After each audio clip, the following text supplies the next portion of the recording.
When uncertainty strikes, there's no better remedy than to pit two Mexican-style brawlers into the same ring. For a showdown promises pure carnage. Emanuel Navarette is set to defend his WBO Junior Lightweight World title in a rematch against Valdez that is guaranteed to be a barn burner. The two will face off once again at the Vaqueros' victory over Valdez in 2023, where he unloaded an astonishing 1,038 punches, successfully landing 216.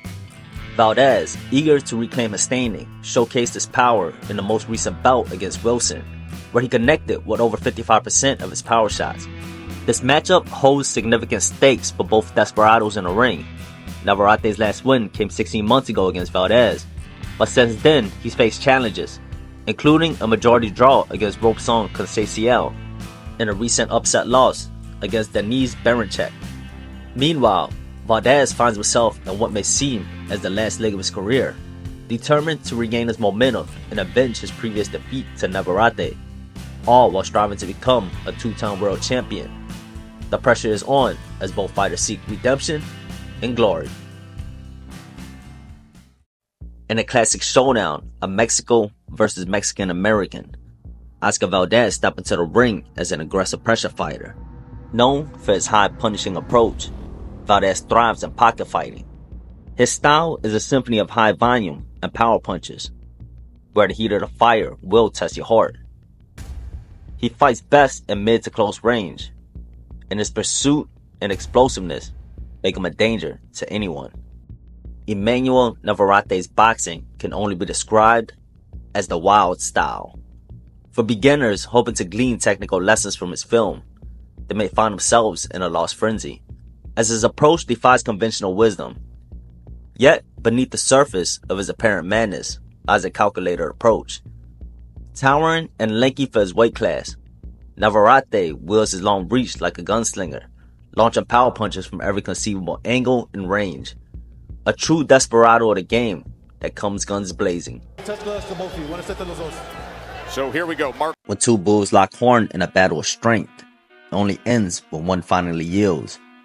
In a showdown, one bull boasts a more commanding size, forcing the smaller contender to rely on a more strategic approach. Similarly, Navarette and Valdez illustrates this primal confrontation.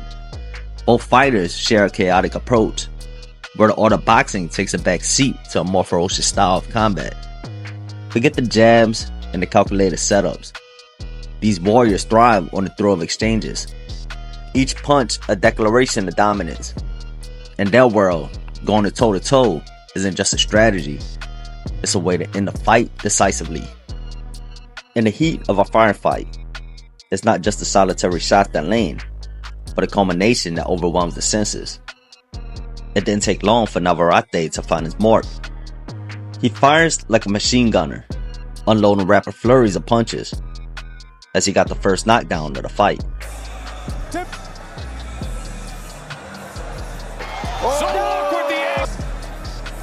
Navarette's offense is a frenzied storm of punches from every conceivable angle.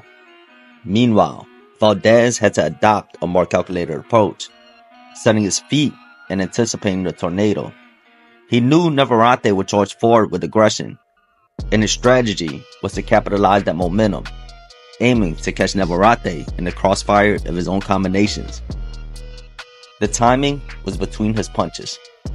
A big attack from Navarette.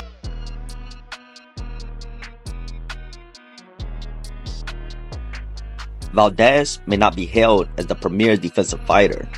As a pressure fighter, his offense serves as a shield. With the stance that prevents an inviting target to Navarette, Valdez squares up, embracing the risk of his approach. While this position allows for a tight guard and a readiness for hooks and uppercuts, it also reveals a critical vulnerability: his tendency to lean forward.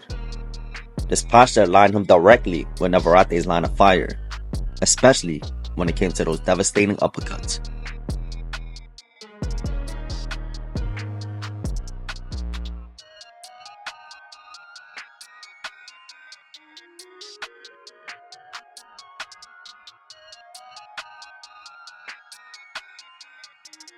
Going low also made Valdez vulnerable to downward hooks.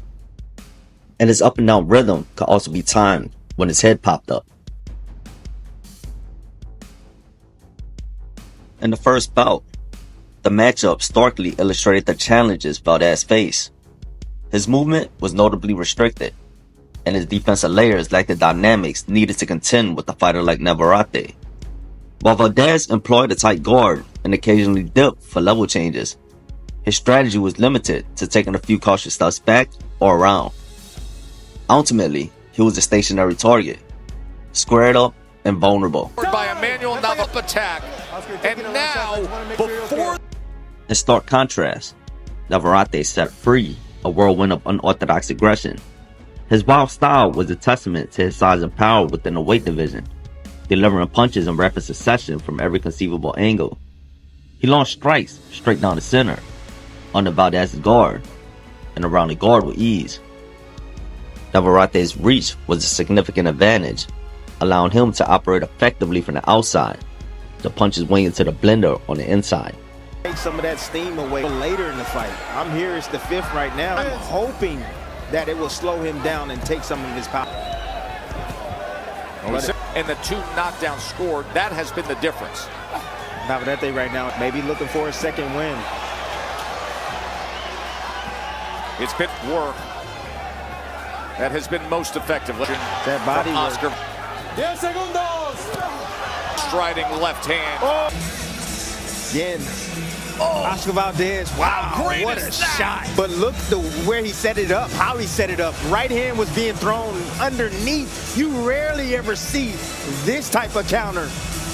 It was evident Valdez lacked both the power and mobility to keep Navarette at bay. The relentless onslaught felt like a gunslinger shootout, with Navarette firing off combinations that overwhelmed Valdez. It was a display of sheer dominance, almost an overkill, as the cowboy charged in, leaving Valdez scrambling to find his footing amidst the storm. Uppercut, and he's got a lot of time to work with here. Over that front knee.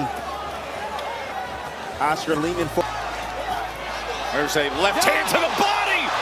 They just getting in position. He knows where he's at. That's the signature punch. Bring those elbows in, and he comes around. Oh. And he catches them as he's body. Man. Just crumbled to the ground. A man. Emanuel